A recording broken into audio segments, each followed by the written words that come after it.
Making news this morning, the Prime Minister Kevin Rudd says Western Australia's refusal to sign his health plan will not threaten funding for other states.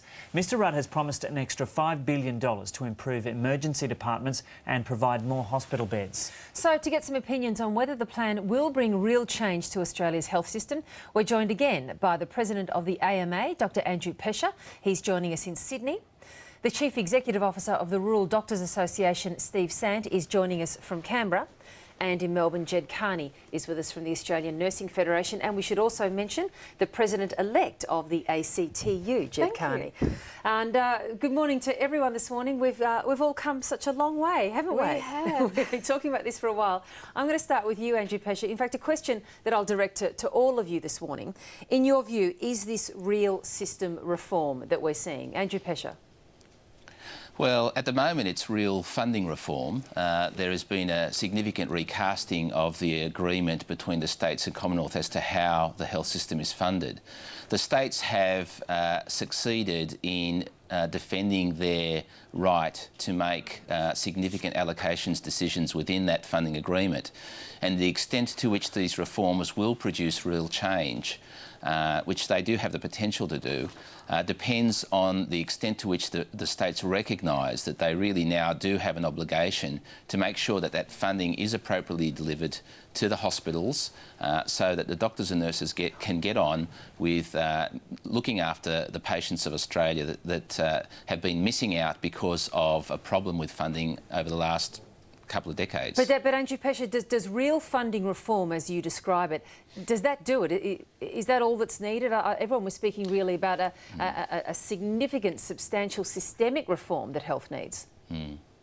Look, I think it's the first part. I guess it's a foundation in that it's making it clear that there is an ability to deliver more funds to the coalface, to the hospitals, but that depends on the states ensuring that the decisions that they make rest solely on major allocation decisions like, you know, where do we build a new hospital? Where do we put our cancer services to make sure that all of our people in our state have good access to those services evenly spread across the state?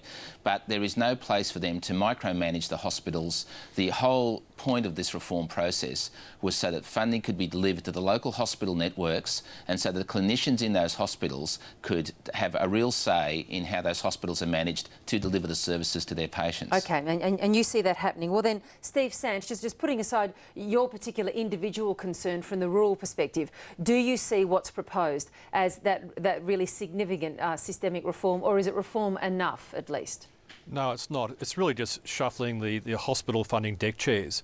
The main game's out in the community where we can do the prevention, we can get the primary care right, and that's where we can really make a difference. Keeping people out of hospital is the #1 priority, and we've seen very little in this package that will actually do that. Is it the Commonwealth taking over at least funding, though, for primary care?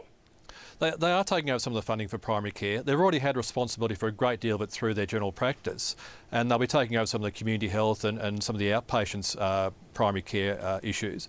But we haven't seen real reform in how we're going to provide that primary care, how we're going to increase the access for people to their local GP, how we're going to do some of the prevention activities we really need to do, like continuing to prevent smoking, continuing to reduce our alcohol usage and continue to address the major problem of obesity in our community.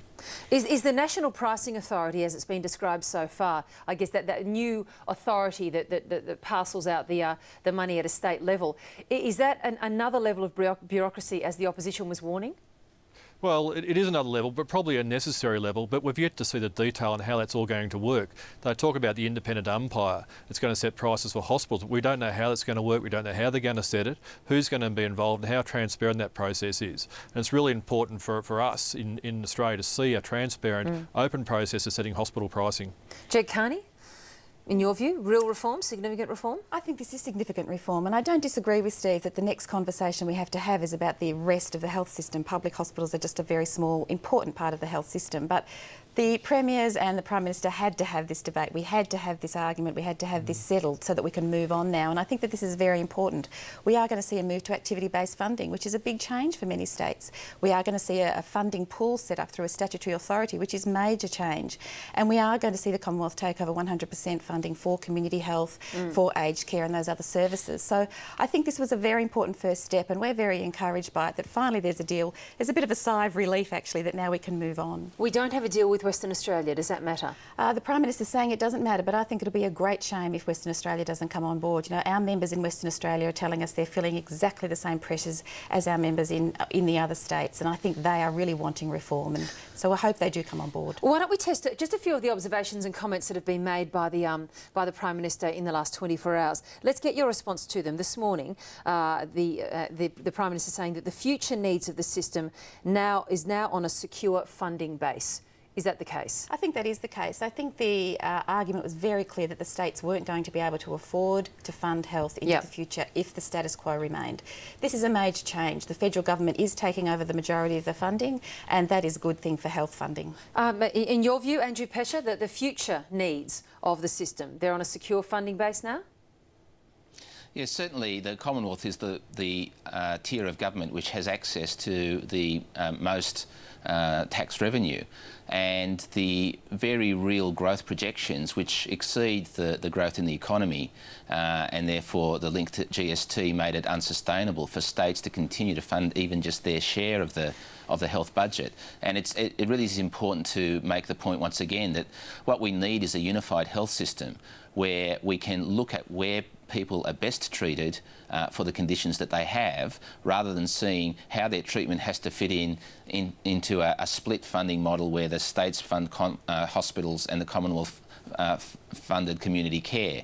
So it makes much more sense to see that the pool of funding funds the health system as a whole, rather than continue this sort of silo mentality which has been such an obstacle to sorting out good models of care for our patients, to keep them out of hospital when it's appropriate and help them get into hospital when it's appropriate. And now that we have local authority for health networks, according to the Prime Minister as well, in your view, Steve Sant, is it truly local authority?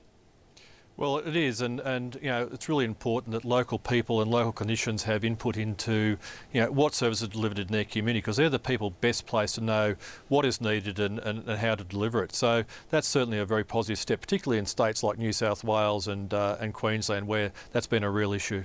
Have rural hospitals got the block funding that you said they really needed?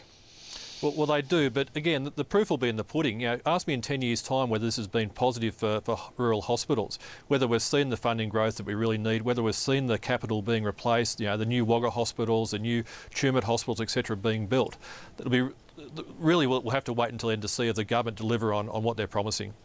Ged Kearney, the issue though about how the money is now branded, where it comes from, it's true to say, isn't it, that's just a sort of a sleight of hand, really. I mean, it's not quite a round robin, but it's now being branded as coming from the Commonwealth. It originally was money that was due to the states. Does all of that matter? Well, part of that is true, but I think what the Prime Minister is saying is that going forward, the Commonwealth will take over a lot more responsibility with the health projection and the inflation index, etc. There will be an increase of funding from the Commonwealth, definitely. Does that amount to some kind of blank cheque that as health costs go up, the Commonwealth will simply cop it sweet and will keep funding it? Well, I think the Prime Minister has given that assurance, but he's also hoping for much better efficiencies moving to activity-based funding, that there will be much more accountability for the money that's spent, that it will definitely be spent on health. So I think he's hoping for efficiencies as well as promising to fund the system. And Andrew Pesce, what's your response to that? Because what if it doesn't work out that way? What if the states aren't as efficient as they should be with the way that they use that money? What's the accountability there? Well, that's the $60,000 question. I think, you know, this talk about the state's money and the Commonwealth money, it's the people's money. The people are putting money in to pay for a health system, and it's our obligation to make sure the money's delivered where it needs to be. And, you know, the extent to which these reforms have been made necessary, I mean, the state governments have to be on notice that the way it was running And I understand why. You know, they ended up being rationers of the hospital system, and I understand why they had to do that. But hopefully now, with better money flows, with more predictable money flows linked to clinical care, they can stop being rationers. They can return to their rightful place as central planners to make sure that we have a good spread of services in our states, and leave the management of the hospital to the clinicians and the finance controllers at the local level, who understand what the local problems are and make the appropriate decisions. Steve Sant, just finally then, I'll give you the last word this morning. Notwithstanding your criticisms, what do you say has to happen next in order for this new system to work well? Well, I think you raise a good point around accountability. Who are the local hospital networks going to be accountable to? Is it the state? Is it the Commonwealth? Is it some independent authority? We don't know that, and that's going to be a really important part of the puzzle. But we also need to start addressing primary care and getting prevention right in our community so we can keep people out of hospital and remove those costs altogether from the system. Look, Steve Sant, really great to have you back on board this morning. Also, my thanks to Andrew Pesha for joining us again, and Jed Carney here in the studio with us. Thanks so much to you.